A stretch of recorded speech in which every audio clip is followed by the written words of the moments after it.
Hi, thanks for joining us. It's our 2025 belated Sabre Day meeting for the Bud Metheny chapter. I just want to go over our 2025 meeting schedule, talk about an upcoming Sabre membership drive that if any of you know folks that have been thinking about joining Sabre or you think would be interested, um, they'll get a neat gift for joining during the membership drive. So you may want to reach out to them. And then I'll introduce Jack Bales, who will give us our presentation for the day. So the first thing I'd like to talk about is our meeting schedule. So we've done something a little different. In 24, we met every month, I believe, on a Tuesday. And I think because we met on Tuesdays, there were a number of people who were active on Tuesday nights and couldn't join the meeting. So what we're going to do this year is we're going to rotate the days of the week when we have our meetings. So hopefully more people have opportunities to join. So in 2020, and I'll send all this out via email, so you don't need to write anything down. But in 2025, we're going to have meetings on Wednesday, April 23rd, Thursday, June 12th. Monday, August 18th, and Wednesday, October 15th.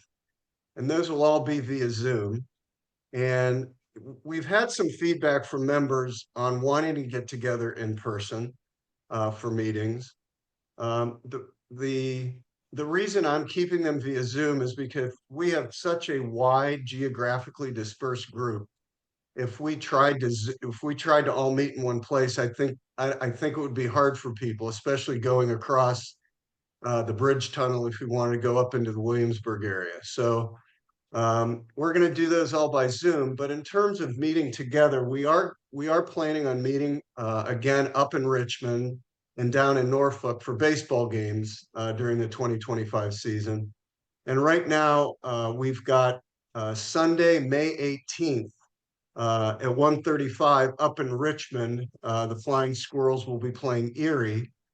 And then on Sunday, July 20th at 1:05, the Tides will be playing Syracuse. So right now, those are our two our game meetups that we're going to have this year. Had some feedbacks to maybe have one other. So we'll see how the response goes for those, and then we may have um, another game meetup this coming year. So that's going to be our meeting schedule, and I'll send all that out to you guys after we meet today.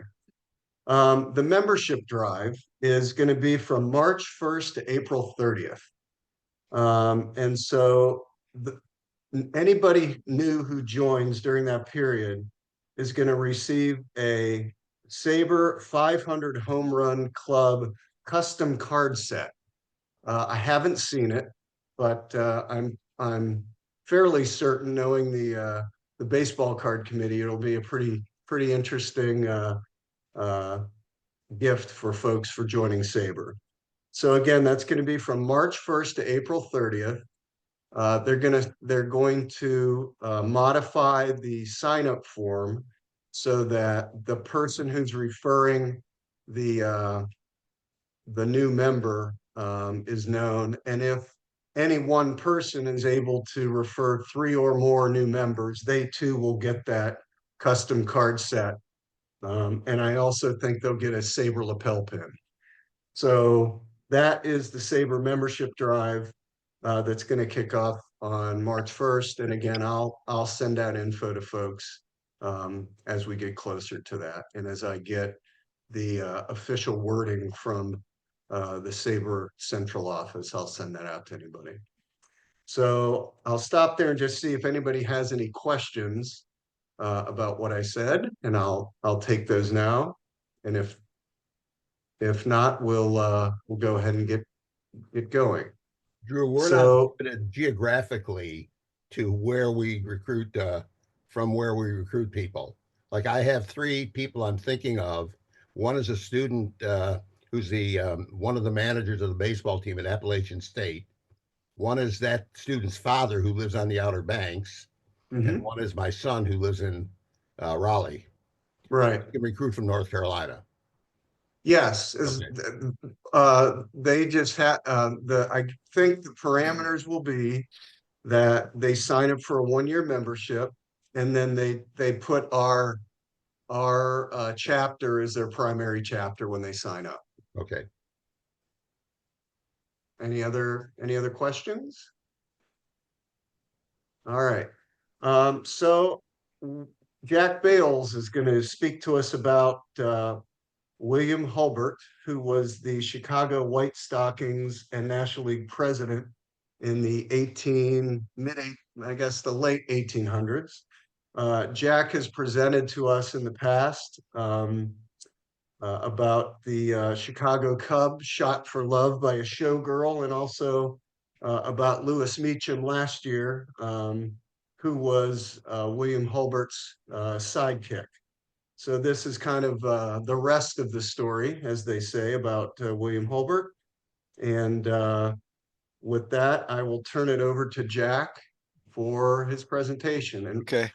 I just want to confirm that everybody can see Jack's going to share his screen. Does everybody give me a thumbs up? Okay, great. All right, Okay. Jack. Thanks very much, Andrew. And before I get started, I apologize if I cough or something later during this talk. For 2 weeks, I've had a cough and a cold. It may be under control, but if I have a lapse, I'll apologize in advance. Anyway, for the original title, thanks very much for being here too. For the original title of this talk, I first noted that William Hulbert, the president of the Chicago White Stockings and the National League, took advantage of his friends to further his own ambitions.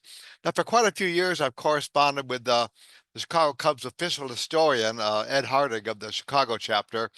And when I showed him a draft of this initial slide, he emailed me, quote, "I love how you say Hulbert's friends.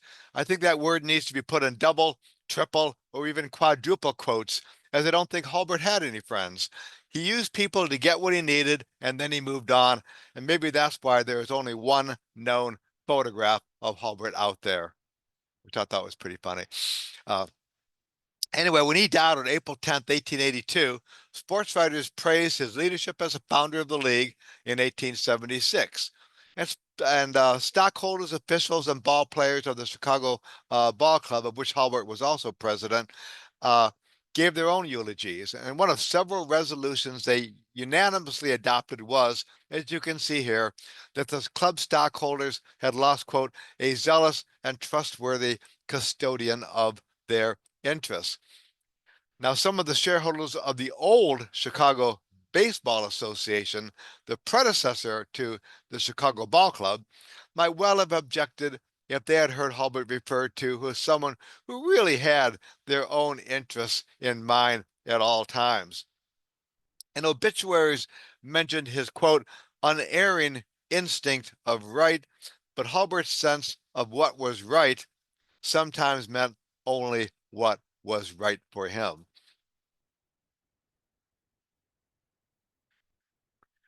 Now, William Ambrose Hulbert was born in 1832 in Burlington Flats, New York, some 15 miles west of Cooperstown, and he was 2 years old when his parents moved to Chicago. And after attending Beloit College's preparatory school in Wisconsin in the fall of 1851 for 1 year, he returned to Chicago, where he became successful in the coal industry, wholesale groceries, and as a grain dealer, obtaining a position on the Chicago Board of Trade. Although he was not an athlete himself, Hulbert was proud of Chicago baseball. In 1870, he purchased a stock in the city's first professional baseball franchise.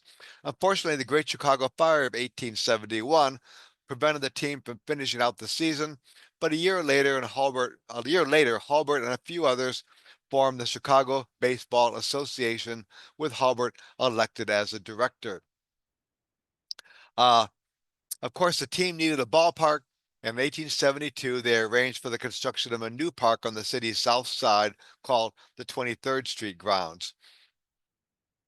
Now, Chicago still had to have a team to play in that new ballpark. In 1873, Chicago Baseball Association President Norman Gassett a city official, a highly respected Mason, and a leader well known for asserting authority and taking charge, promised he would do his best to find players, and he promptly set out for the East Coast.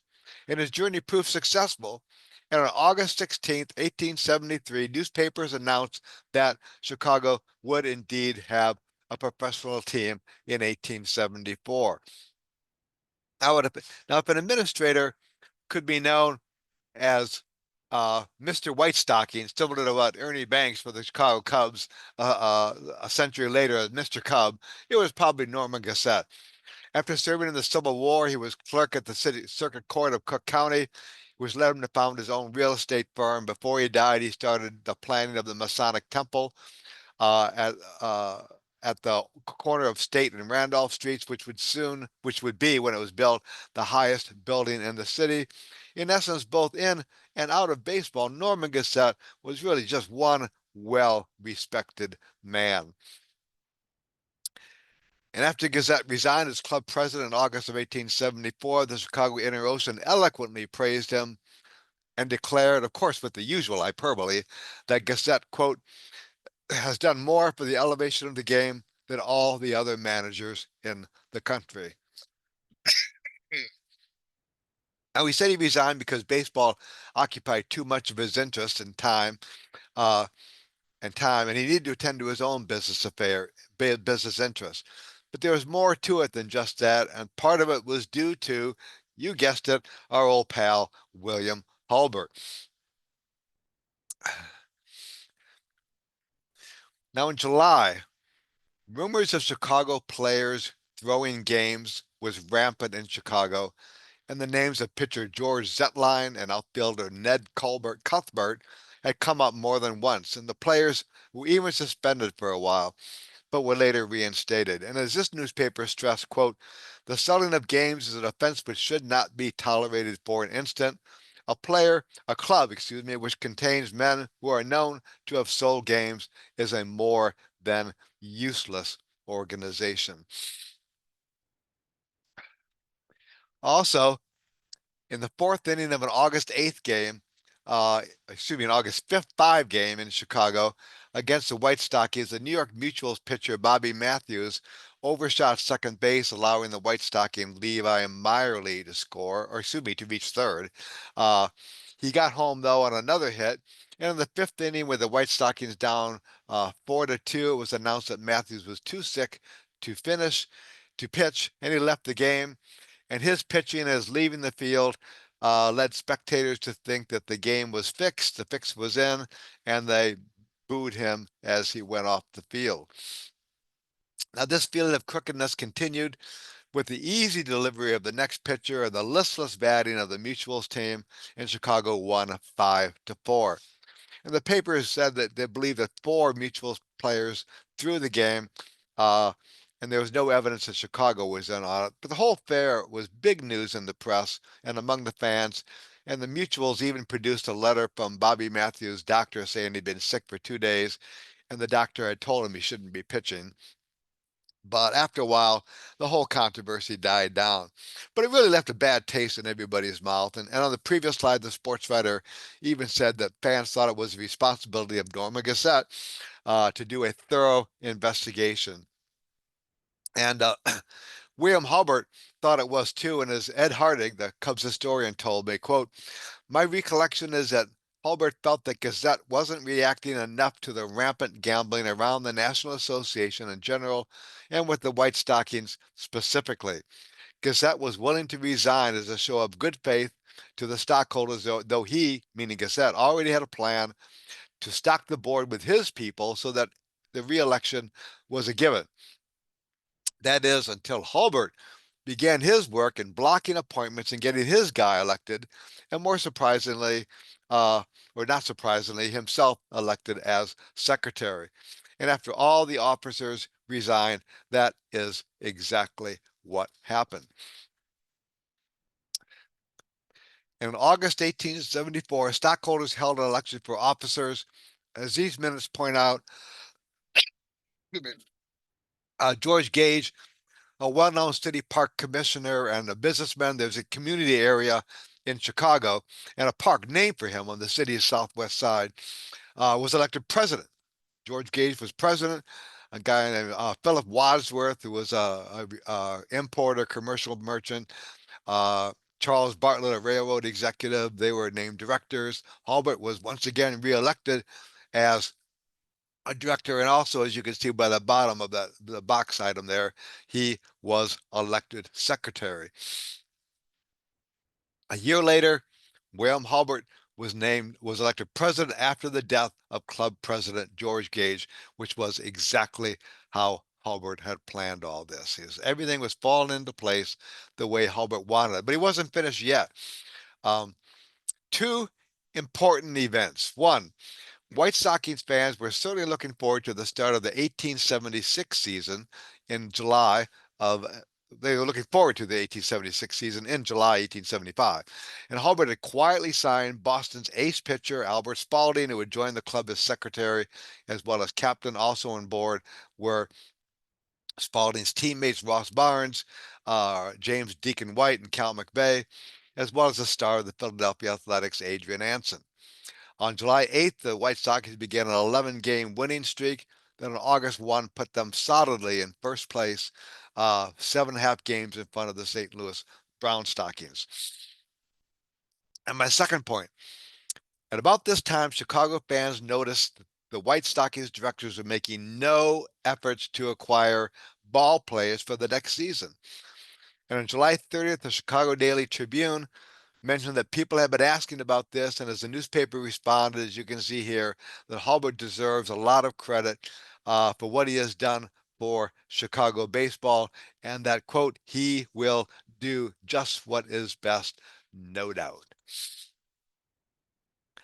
But there's little doubt that what occurred was certainly best for William Hulbert. An article in the Chicago Inter-Ocean relates the Chicago Baseball Association's 3-year charter had expired in the spring of 1876, and that the officers, quote, were not in a position to make any contracts for 1877. The officers could, however, wind up the affairs of the old company and start a new one, so Hulbert and director Edwin Dexter, a book and stationery dealer, got to work, and William Murray, a grain dealer like Hulbert, assisted them. I found this purely by accident in the Illinois State Archives, and I just think it's just grand. I never all this is new material for me, but they filed a corporate charter with the state of Illinois, which outlined their plans for a new baseball club. This purpose, as you can see in the middle section of this document, was, quote, to foster and elevate our national sport, the game of baseball. Hulbert, not surprisingly, was elected president of the organization. Other board members of the new Chicago Baseball Club included Albert Spalding, who was secretary, Dexter, William Murray, and a grain dealer named John B. Lyon. The club's capital stock was fixed at $20,000, divided into 200 shares of $100 each. Sorry, get a drink of water here.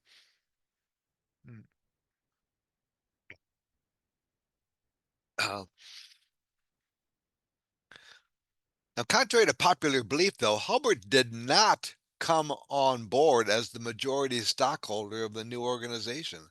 But with his friends at his side, perhaps he did not feel it necessary to immediately have a controlling interest. Murray headed the list of 32 subscribers with 50 shares, and here's a list of the other top shareholders, with Hulbert not even near the top with 22.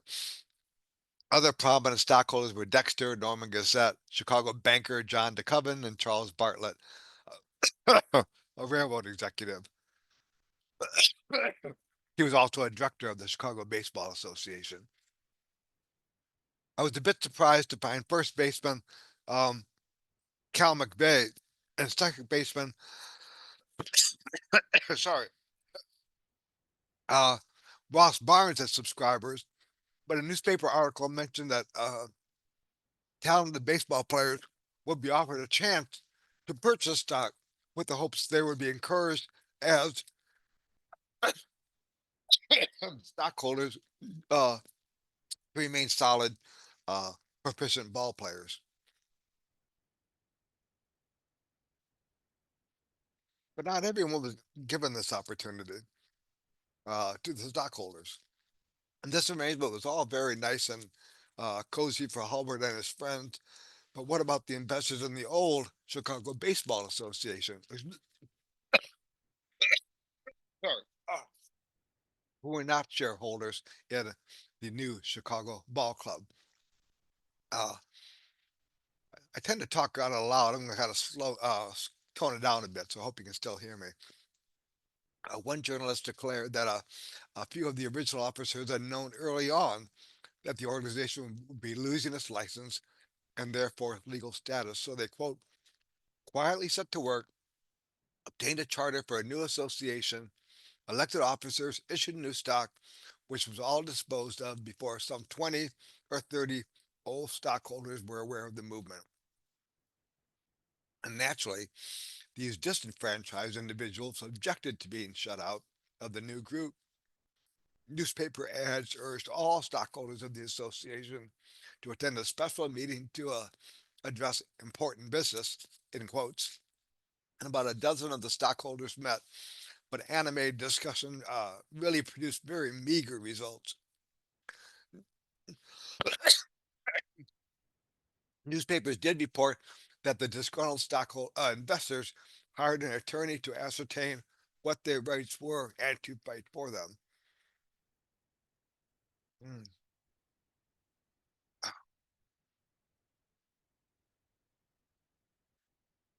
No. There we go.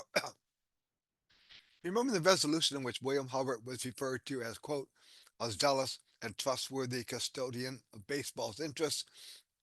Note the newspaper here article at the bottom, which accuses him of, quote, sharp practice. Now, Hulbert was moving really quickly, and although he was not exactly above board ethically, he had admittedly done nothing wrong legally. And to perhaps protect himself from any lawsuits, Hulbert systematically bought the stock from many of the investors of the old association. Some of these men, such as William H. Murray, were friends and would-be shareholders or officers in the new club anyway. Uh, Ed Harding told me he believes that Hulbert's strategy, quote, was to buy out the big guys, the ones who had clout, and the lesser would soon follow, unquote. And that's what he did. And by November 1876, he was the majority stockholder with 36 shares, while the other 30 stockholders had just 33. What else might have worked, and this is just a guess on my part, was that the financial problems of the New York Mutuals and the Philadelphia Athletics were in the news at this exact time, and neither team could finish out their road schedules. And news investors may have been worried about the Chicago club and its finances, and these money men might have been eager to sell while they had someone at hand who was willing to buy. Hmm. Water here. And perhaps too, some of the shareholders sold their shares because they did not see eye to eye with Hulbert and they simply wanted out. And one of these was Norma Gazette. I love this letter, by the way. Apparently, he did not want to retain any ties to the club, as he wrote Hulbert in early 1876 and asked to sell his baseball stock. Hulbert rather cryptically replied that he was sorry that Gazette felt he had to do this, and he believed that it was, quote, not because of dislike for myself. Constantly, I have always tried to please you. Huh. Well, not quite. All the officers of the old Chicago Baseball Association uh, had resigned, and in the end, Albert finagled a directorship and eventually the presidency. Also, perhaps I can't help but think there was jealousy between the two, because that was extremely prominent in Chicago, not only in baseball, but in civic affairs. He was the one who secured the team. After the Chicago fire, he was highly regarded. Hulbert had an agenda and he didn't want somebody else competing with him. Um, Hulbert always tried to push the envelope when it came to following league rules. Here's a good example. In 1875, second baseman Jack Burdock sign with the Hartford club, but then Chicago tried to lure him away, and he signed with them too. At the 1875 league winter meeting, Burdick was awarded to Hartford. As the article here says, quote, the Chicago claim on him was decided as not valid.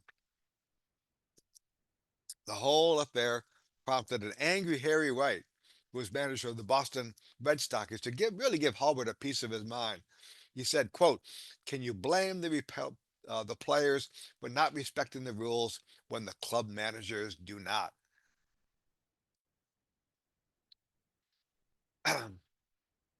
As you can see, Hulbert's writing was very hard to read. And I spent a lot of time at the Chicago History Museum and had to decipher a lot of these. In 1878, Hulbert pushed through a National League policy that that prohibited league teams from playing non-league teams on league grounds during the season. In fact, at the March 1879 winter meeting, three of the teams of the Northeast National Baseball Association, which operated between 79 and 80, Utica in New York, Worcester in Massachusetts, and Manchester in New Hampshire, asked permission to play games on National League grounds, but were denied. Also, although the league prohibited players from jumping ship to the National Association, league officials looked the other way when their clubs wanted to hire players already contracted to the National Association. And here's a letter to Cleveland owner John Ford Evans, who wanted to sign an already contracted National Association player. And quite frankly, this may be an international association, not the National Association, the other minor league international association. I'm not sure now that I think about it. Anyway, Hulbert seems to have this is okay, but just be careful that you don't get caught kind of attitude about all this. And that's, again, just my own interpretation here. In 1879, the National League's Troy Trojans tried to convince a contracted player with the Rochester National Association team to sign with them. The association secretary, James A. Williams, sent to the New York Clipper a telegram of Hulbert's that Hulbert had sent to the president of the Troy Trojans, Gardner Earl. And in the telegram, Hulbert told Earl to, quote, get all the men you can of the association. And I assume that D there means damn, like damn concern. And as James Williams says, it did not bode well for the sport of baseball if Hulbert directed a National League team president to, quote, use every effort to induce men to break their contracts.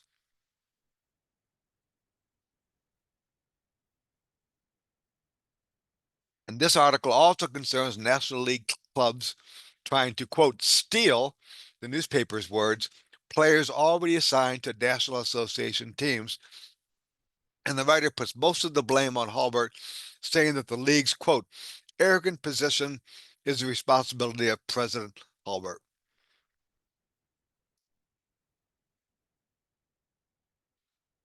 I want to shift gears a little bit and briefly point out comments in Hulbert's letters about players. In my research, I have noticed that Hulbert had no hesitation in calling out baseball players who were, in his opinion, underperforming. In 1877, for example, he sent a scathing letter to the slumping Chicago outfielder Paul Hines that, quote, this club will not consent to pay first-class prices for third-rate play. Your father would not like to have you home with half your salary loss. And I'm not sure what he means by this letter here.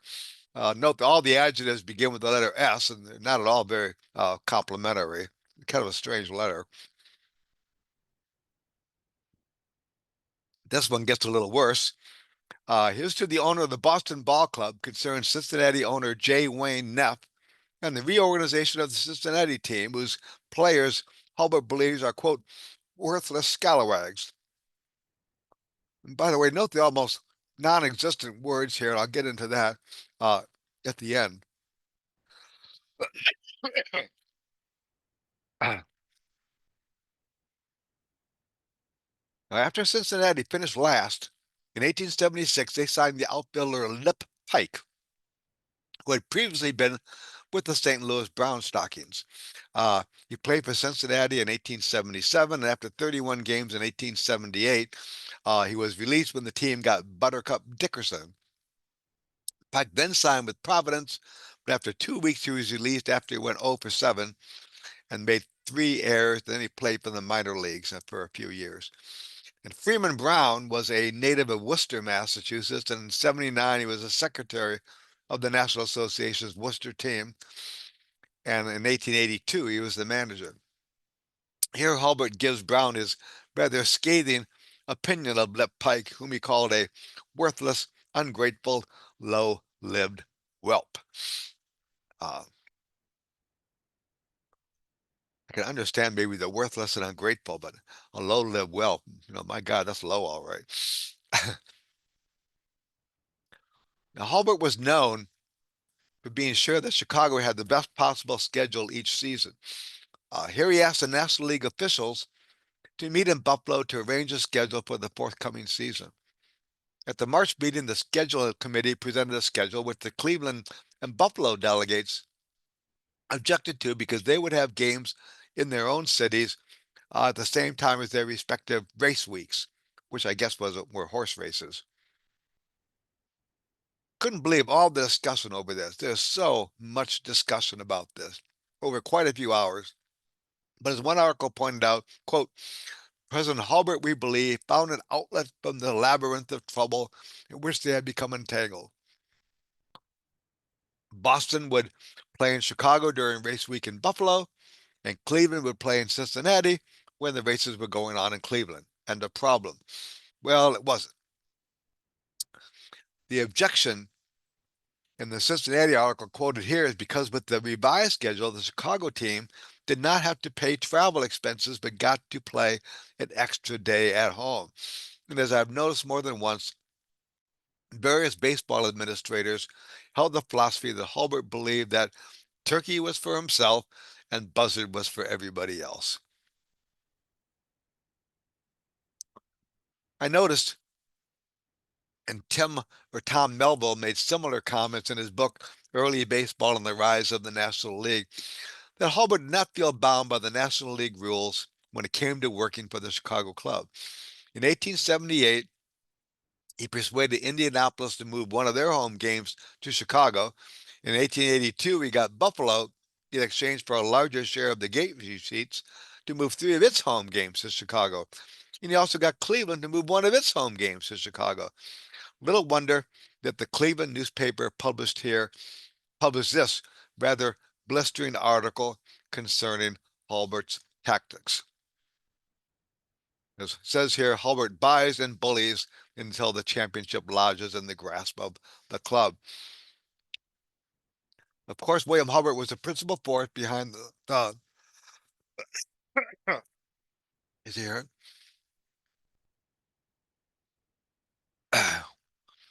Was the principal force behind the 1876 founding of the National League. Baseball history has noted that he was assisted by his friend Lewis Meacham, who I talked to for this club before, for this chapter before. He was a sports reporter with the Chicago Daily Tribune. But besides Meacham's articles in the newspaper and his help promoting the National League, little is known about the man himself, as I mentioned before. In baseball histories, he's often referred to as Hulbert's mouthpiece, one who supports and presents Hulbert's views. I found out that Meacham did quite a bit of Hulbert's legwork. And Hulbert didn't always appreciate his efforts. Moreover, as much as I respect Meacham's journalism career, I have to admit while working on this particular talk that both men, including Meacham, kind of pushed the boundaries of ethical behavior. The Cincinnati, and this is a really good example, the Cincinnati Red Stockings got off to a terrible start in 1877, going 3 for 11. They were just staggering under financial woes, and the team temporarily disbanded, and William Hulbert saw his chance. Hulbert wrote League Secretary Nick Young that, quote, I hope you will overlook for a time the default of the Cincinnati club. Why? Because Hulbert wanted the news kept under wraps so that he could quickly move in and have his first pick of the players. Definitely against the rules. And towards that end, he got old Lewis Meacham involved. He dispatched his emissary Meacham to Cincinnati. He gave Meacham 2 letters of instruction. In one, he mentions that player Jimmy Haldeman, and he tells Meacham to send full particulars to Albert Spalding. In the second, he mentions Charlie Jones and Lipman Pike, and this was 2 years before that low-lived whelp letter, by the way. Both Haldeman and Jones went on to play for Chicago, but Hulbert soon released Jones from his contract so he could return to a thoroughly reorganized Cincinnati team. Haldeman stayed in Chicago, but as weeks went by, he did not particularly distinguish himself on the ball field. So, of course, this did not go over well in Cincinnati, and the New York Clipper reprinted an article from the Cincinnati Enquirer that took both Hulbert and Meacham to task for what they considered decidedly unethical behavior. Meacham, the paper said, was accused of selfishness and also acting dishonorably to come to town when Cincinnati was facing financial ruin. And to help Hulbert, well, he criticized Meacham for one, acting dishonorably, and two, to help Hulbert by, quote, pirating away his best players, as you can see here.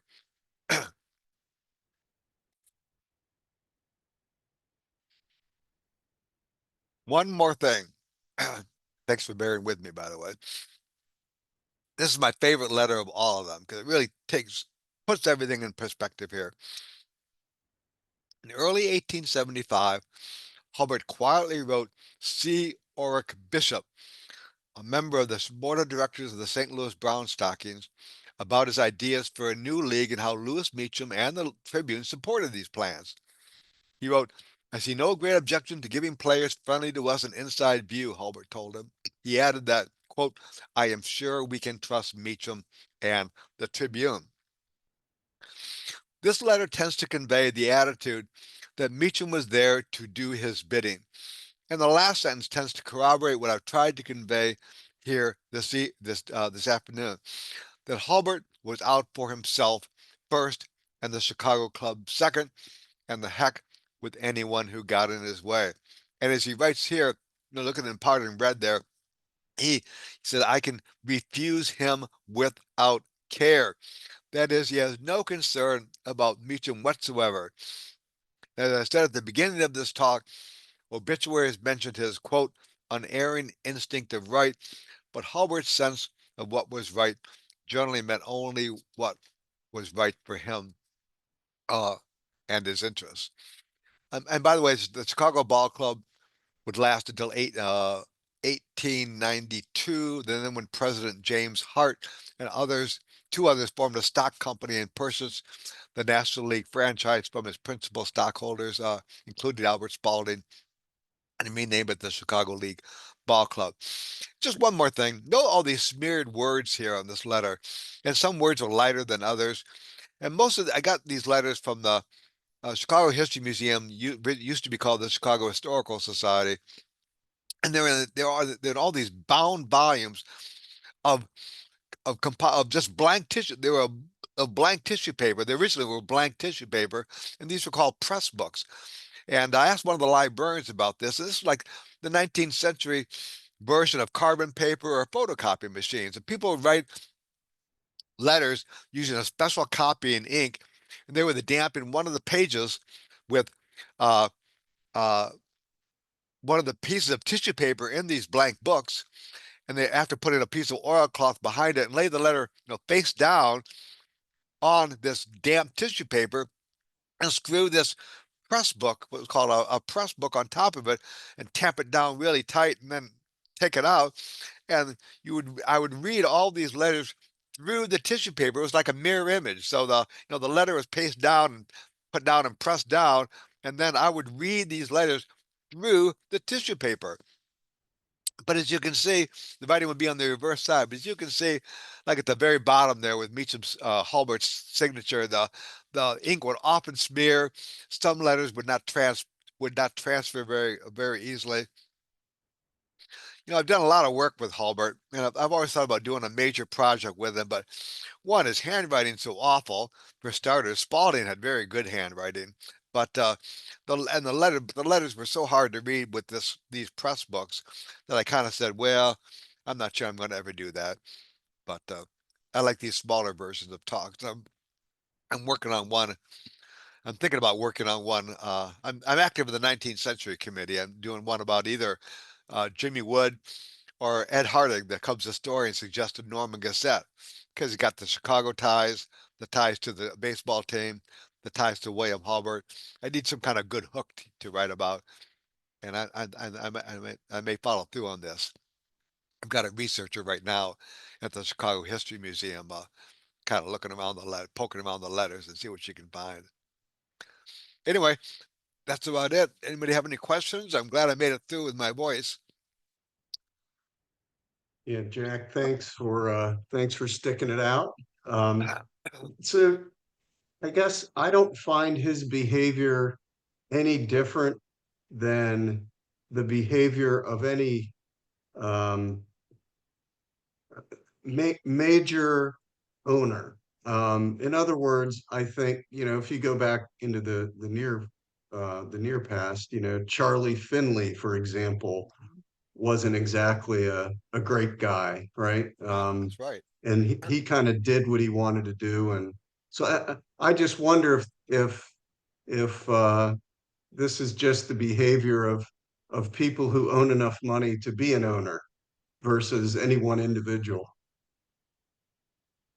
When I did this talk for the 19th Century Committee, one of the guys there, Michael Halpert, who was won a SABR award last year. He's a big Chicago researcher. He's probably the knows more about Hulbert than anybody. And we talked about that during the baseball talk. And he said you got to remember that Hulbert was a businessman, pure and simple. He put baseball on a business. He operated as a businessman, and that's his job was to make money, and he would do anything to make money. And so Finley was probably the same way. You know. And how do they preserve those tissue papers? Are they like in Like bound temperature books. controlled? I think they are, Andrew. Yeah, it's a big operation there, the Chicago History Yeah. Museum. Yeah, and I fill out a call slip and they bring the books to me on a cart, and they're always conscious of mold too. Like when I was working on the woman who shot Billy Jurgis, the Cub, I wanted some records there, and they were being treated for possible mold, and I couldn't access them. But yeah, I think they are in temperature controlled. And of course, you can only use pencil, but luckily with phones now, you can just take pictures of the, and that's what I did here. That was for picture right from my camera, right from my phone. Well, they're very nice, but I had like 3 or 4, just these great. There must have been about a good 5 or 6 inches thick and about 13, 14 inches tall. Just massive. They must be well indexed for you to find things, for anyone to Well, find they've things. got a good find. There's no index at all. I had to just go through them. Oh, wow. They had uh, a finder's guide and they tell what it was, but there was no index whatsoever. I just had to go through every single one. They say like Chicago Cubs minutes, or Chicago White Stockings minutes, 1873 to 1874, and that's it. Then I Oh, just have wow. to start reading every single volume. I got to be pretty good about at least skimming his handwriting and seeing what was there. And I came across some good nuggets. Like the letter here I thought was a good nugget, and also the one about Norman Gazette. Uh, when Hulbert says, "Consciously, I've always tried to please you."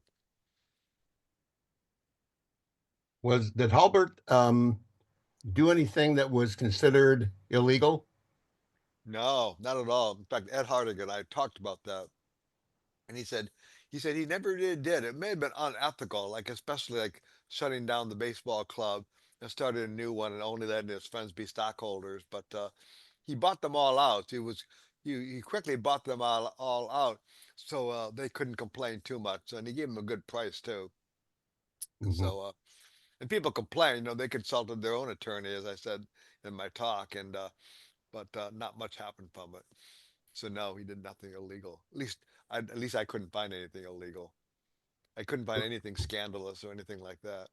Early in your talk, you talked about, and I can't remember the exact details, where he was secretary of the club, and there was someone else who was president, and then the president died the next year. Right, George Gage, yeah. But the minute I heard that, I thought, well, that's interesting because Hulbert, gained from the president's death. That's right. Did he have a hand in his death? Oh yeah, I wondered about that at the time too.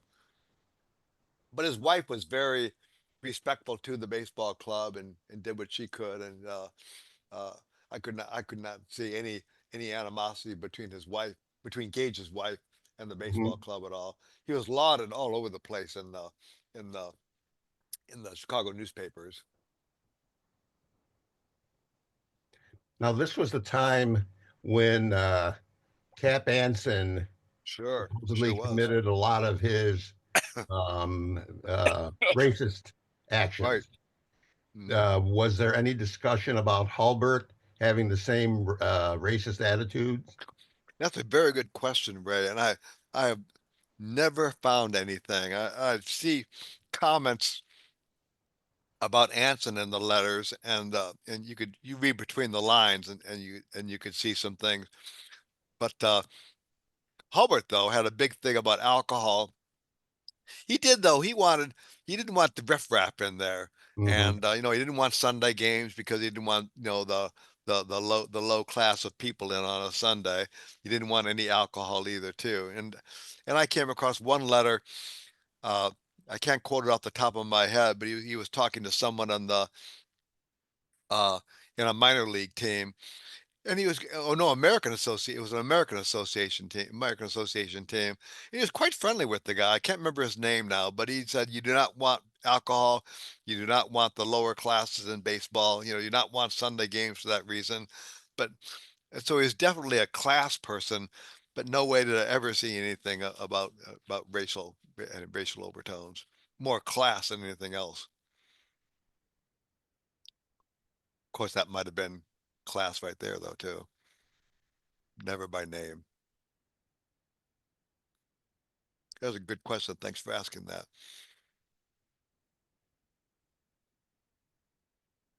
All right. Does anyone else have any other questions for Jack? Thanks very much for having me speak, everybody.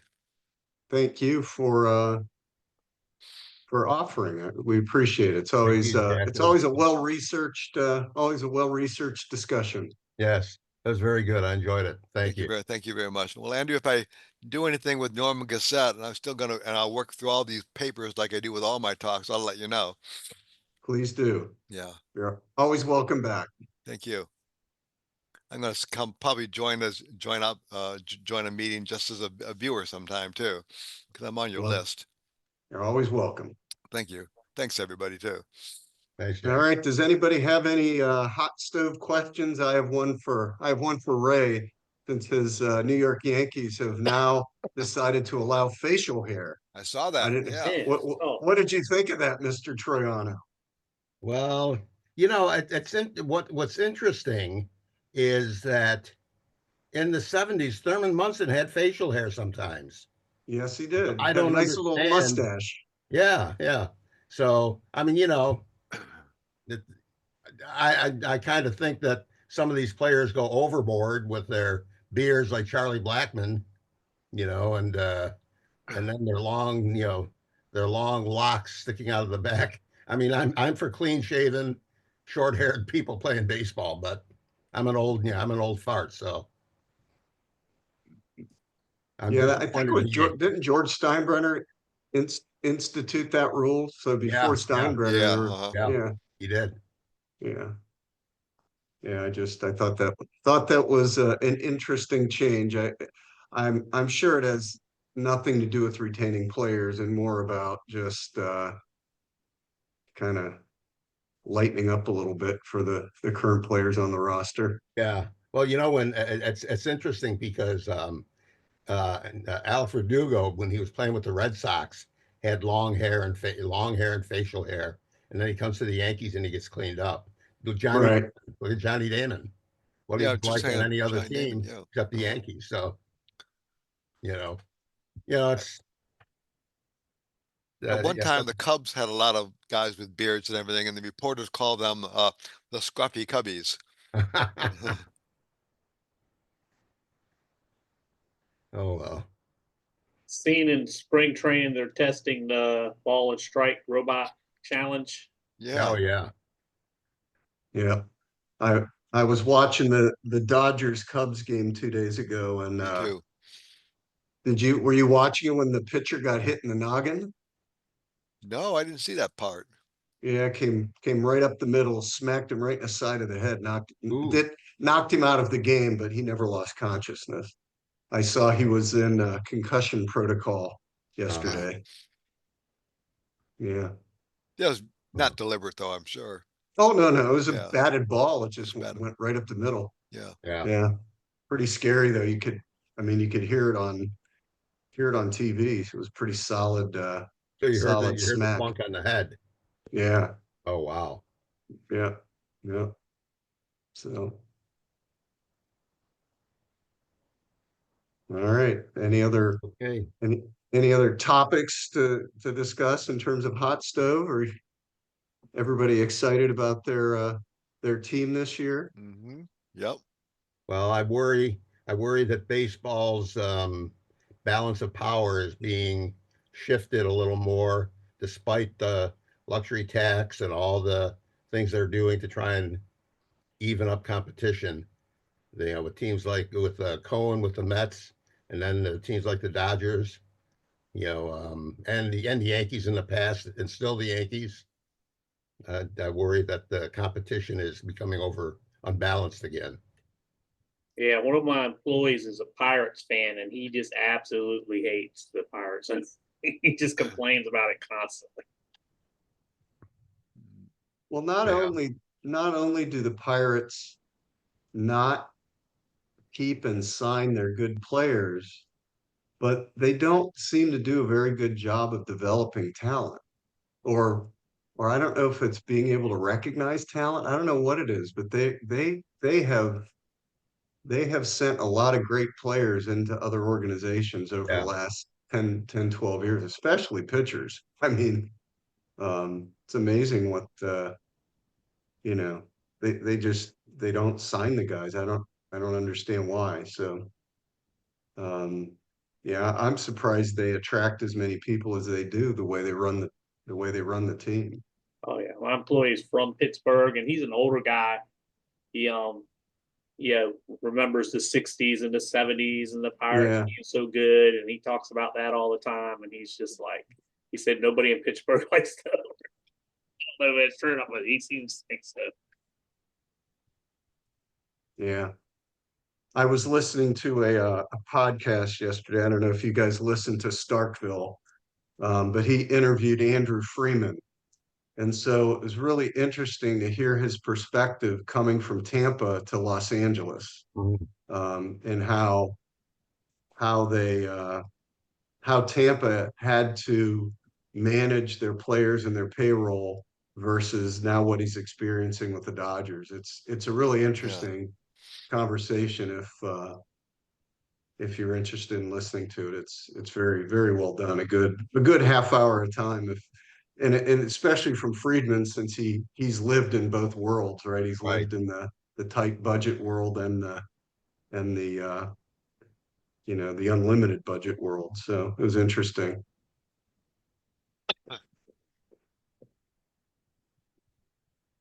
All right. Well, Okay. Jack, thanks again Thank you. for presenting. And Hey, thank you, everyone, Jim. I will send out our meeting schedule and information on the SABR membership drive in the next email I send out. So everybody have a good rest of your weekend. And Yeah. can't wait for it to be 60 on Tuesday. Yes. Yes. All right. Yeah. Bye, Good y'all. seeing everybody. Take Goodbye. care. Thanks,